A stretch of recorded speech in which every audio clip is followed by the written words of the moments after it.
Le téléphone portable, smartphone et tous les autres appareils électroniques nous sont très utiles au quotidien. Risque de courbature, de fatigue générale, d'insomnie, de faiblesse sexuelle, de surdité ou de cécité, des AVC, les charges électromagnétiques des téléphones portables, smartphones ou tout autre appareil électronique sont très dangereuses pour la santé et peuvent vous conduire à la mort. Utilisez désormais les autocollants anti-radiation GIA pour protéger et préserver votre vie.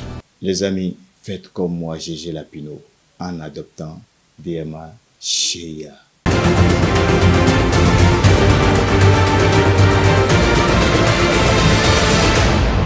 Guéry TV Monde, le leader des Web TV au Bénin. Bonsoir à tous et bienvenue mesdames et messieurs. Le projet de loi de finances 2025 sera examiné au Parlement ce jeudi 5 décembre 2024. Bien que l'adoption du budget ne semble pas menacée grâce à la majorité parlementaire acquise au gouvernement, la position de l'opposition préoccupe bon nombre. Les 28 députés du Parti Les Démocrates vont-ils soutenir ou rejeter la loi de finances gestion 2025? Les analyses des observateurs de la vie politique sont à suivre. Une quarantaine de femmes sont capables de fabriquer à partir des matières agricoles des produits alimentaires intermédiaires ou des nutriments propres à la consommation humaine. Cette formation est initiée par la mairie de Porto Novo en collaboration avec l'établissement Hygiène Prestations. Ce mercredi 4 décembre 2024, ces femmes bénéficiaires ont reçu leurs attestations de fin de formation. Au Niger, on parlera de l'arrestation à Niamey d'une figure de la société civile. Moussa Changari a été conduit mardi soir vers une destination inconnue par des éléments armés. Voilà pour le sommet.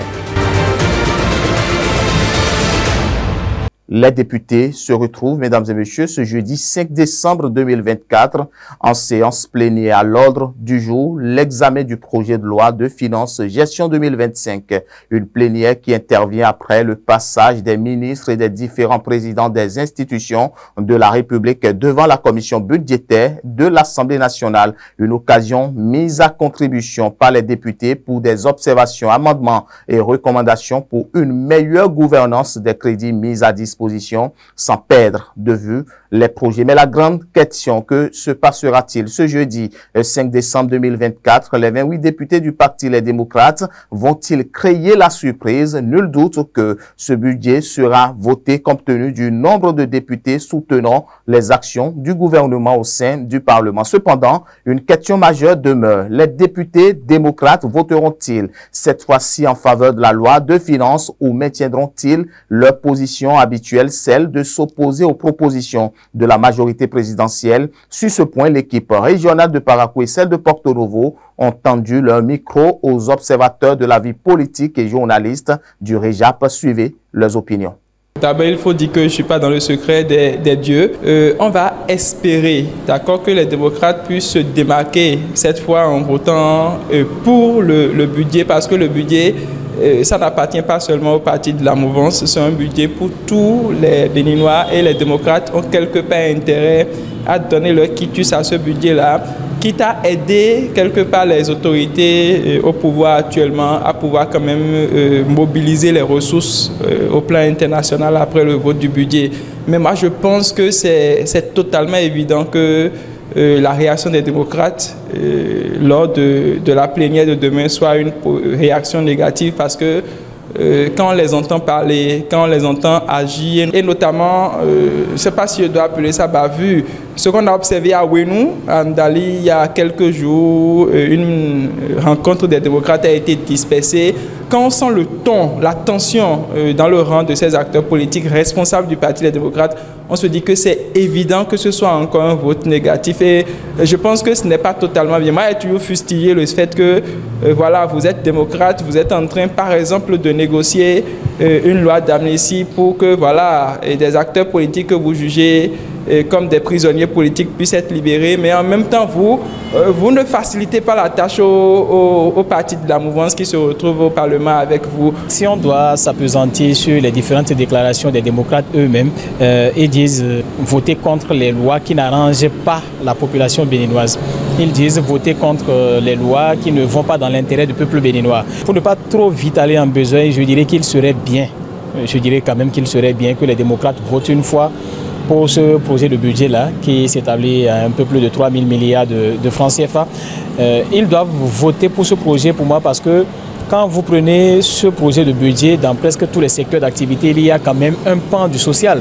Mais dans la logique et avec ce à quoi les démocrates nous ont habitués depuis un certain moment, ce ne serait pas une surprise pour moi de les voir voter contre cette loi-là, parce qu'ils se diront quand même, ils diront qu'ils ne se retrouvent pas là-dedans, qu'ils n'ont pas participé peut-être à l'élaboration et que tout ce qui est prévu pour être fait ne peut être fait avant donc la fin du mandat du président Patrice Talon en 2026. Donc, ce ne serait pas une surprise de ne pas les voir voter, mais dans la logique, je crois qu'il serait très bien pour le parti, pour la notoriété du parti, hein, quoi qu'on dise, de voter pour ce loi-là, parce qu'il y a beaucoup de choses qui quand même sont prédestinés à la population béninoise. Si nous observons leur comportement depuis le début de cette législature-là, la réponse ne peut pas être une réponse optimiste, parce que vous avez constaté que ce soit le rapport d'activité du président, que ce soit tout ce qui concerne le gouvernement, les députés de l'opposition votent systématiquement, je vais dire, contre. Et comme rien n'a changé jusque-là, on pourrait dire qu'ils vont rester fidèles à leur logique.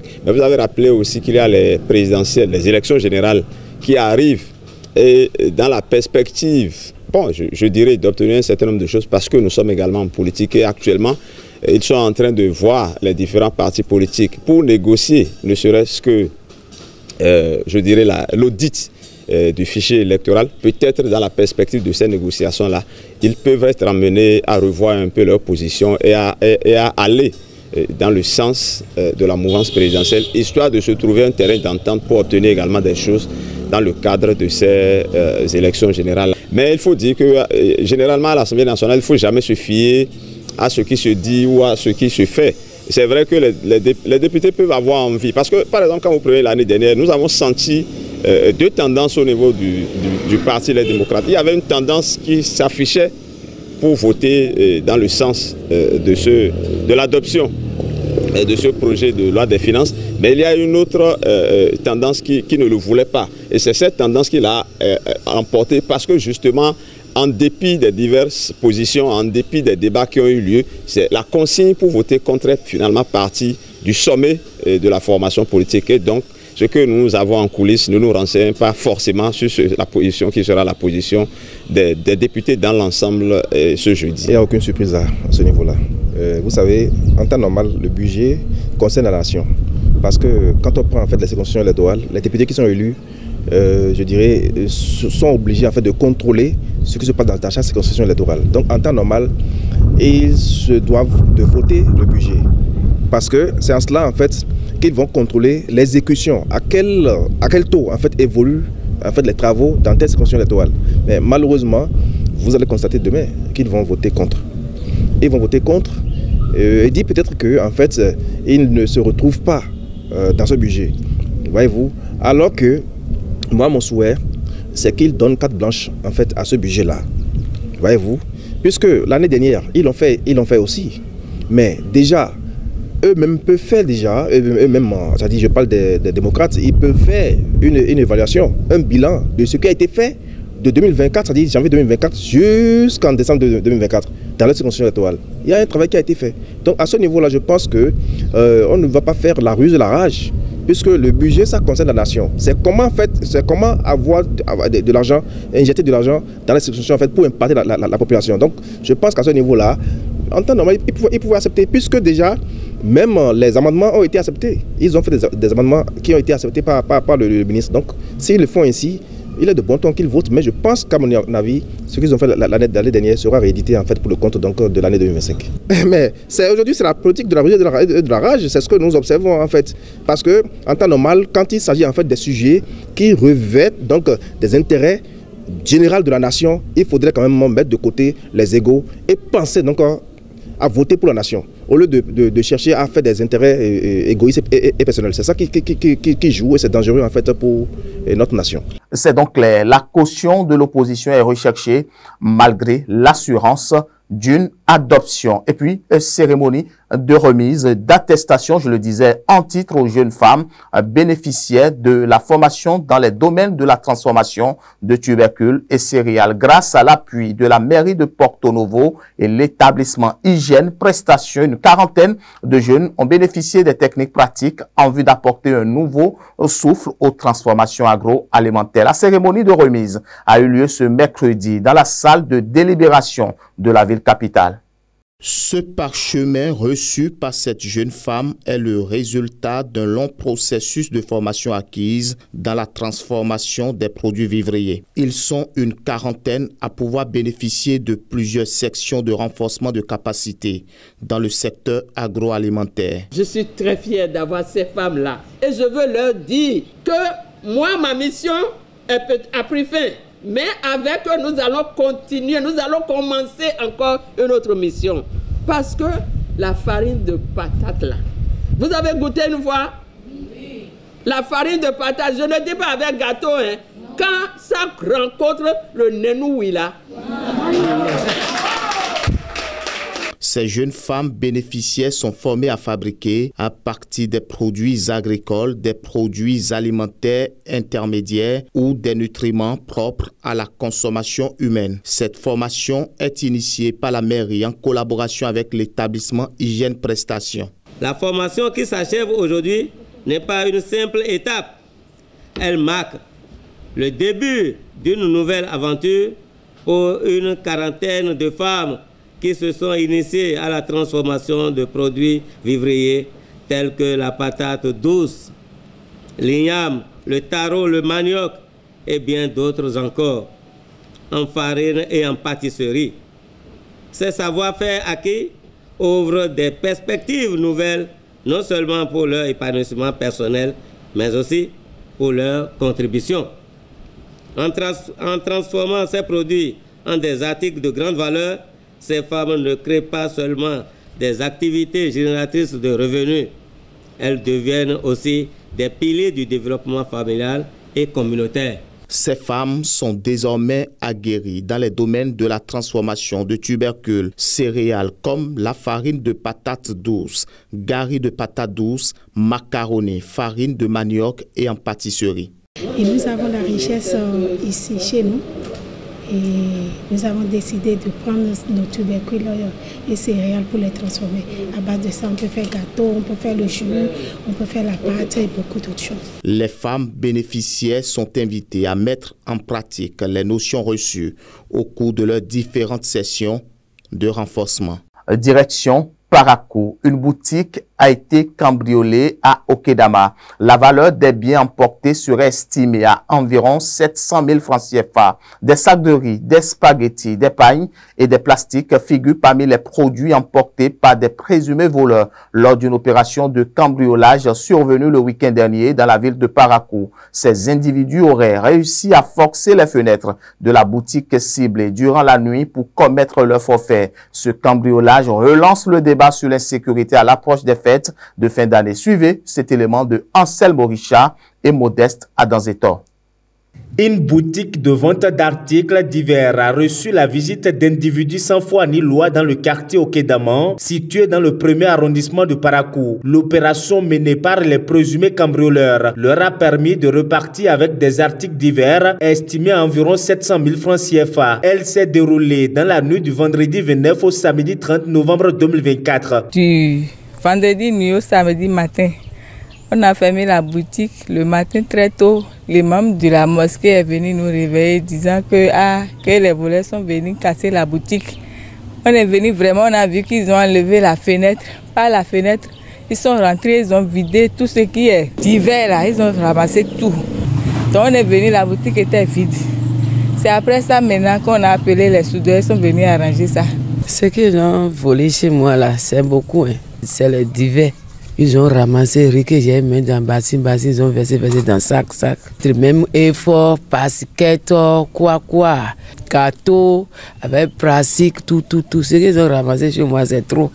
C'est trop. Si je vais compter, peut-être je vais dire 700. Même l'argent qu'ils va payer, l'argent de loyer là aussi, c'est dedans. Ils ont ramassé 20 000. Ce cas de cambriolage qui vient s'ajouter à plusieurs autres déjà enregistrés dans le quartier soulève des préoccupations quant à la sécurité des populations. Ces dernières plaident pour un renforcement des mesures de sécurité, notamment par des patrouilles régulières de la police républicaine. Comme appel, les autorités n'ont qu'à nous aider. Les policiers là, ils n'ont qu'à souvent passer pour nous surveiller le quartier là, sinon on n'est pas sécurisé dans le quartier. Si je peux nous venir pour nous aider ici, ça fait deuxième, première là, ils sont venus là. Ils sont venus avec coucou pour taper mon enfant. Et c'est Dieu merci que je suis là le jour là. Sinon ils sont venus pour tuer mon enfant. Et ça fait deuxième ça. C'est trop ici. Ils vont venir pour nous sauver. Sinon c'est trop. Invitant les services compétents de la mairie à redoubler d'efforts en matière de sécurité, surtout en cette période de fête de fin d'année, le chef du quartier Bundaro et secrétaire général des chefs de quartier du 1er arrondissement de Parakou, Alidou Chabibora, exhorte également les populations à faire preuve de vigilance. Nous disons à des heures données de verrouiller leur portail d'abord, puis après leur porte, et de veiller à ce que le dernier à dormir puisse avoir cette intention de verrouiller la porte. Et la veille citoyenne, le sensibiliser aux enfants pour ne pas faire des sorties intempestives, se sécuriser parce que de ne pas aller dans les lieux où il n'y a pas trop de lumière. Je lance ici un appel au service technique de la mairie, au service d'éclairage de la mairie, pour quand même pendant cette période de fête, remplacer les lumières, les lampadaires qui ne sont pas encore fonctionnels. Parce que qui dit sécurité aussi dit la lumière à côté pour accompagner la sécurité. Les quartiers où il y a des ombres sombres, vous savez que c'est le retranchement de ces hors-la-loi. Donc s'il y a la lumière un peu partout, je crois qu'ils seront démantelés, ils seront vus et ne peuvent plus opérer. Pour que chacun puisse se sécuriser lui-même d'abord, avant de demander la sécurité de la police républicaine. La période des fêtes de fin d'année, souvent marquée par une recrudescence des actes de délinquance, appelle à une vigilance accrue. Des mesures de sécurité renforcées sont nécessaires pour permettre à tous de célébrer ces moments festifs dans la quiétude.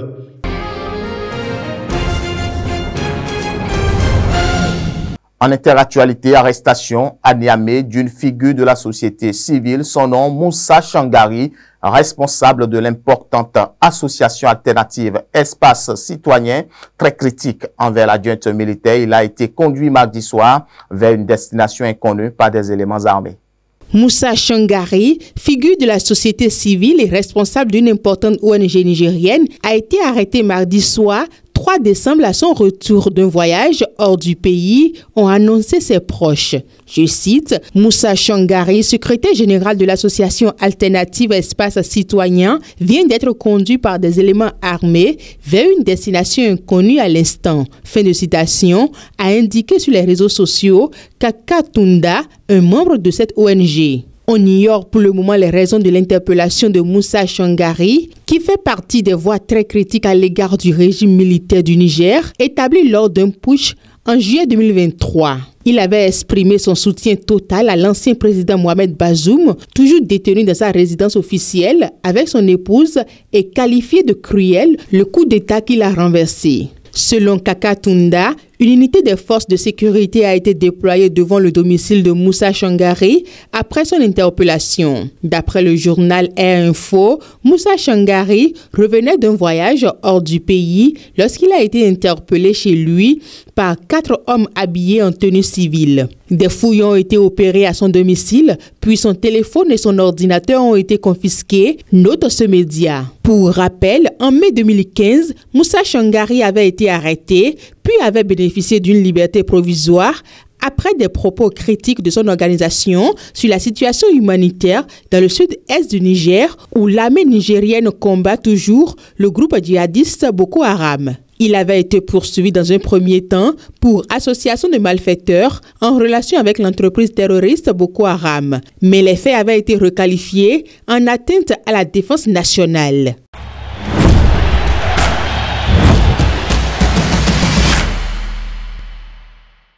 La page des sports de ce jour va s'intéresser au tirage au sort de la Coupe du monde des clubs de la FIFA qui se tiendra à Miami. Les équipes africaines sont réparties entre les 3e et 4e chapeaux. Patrice Aïrouton pour le point.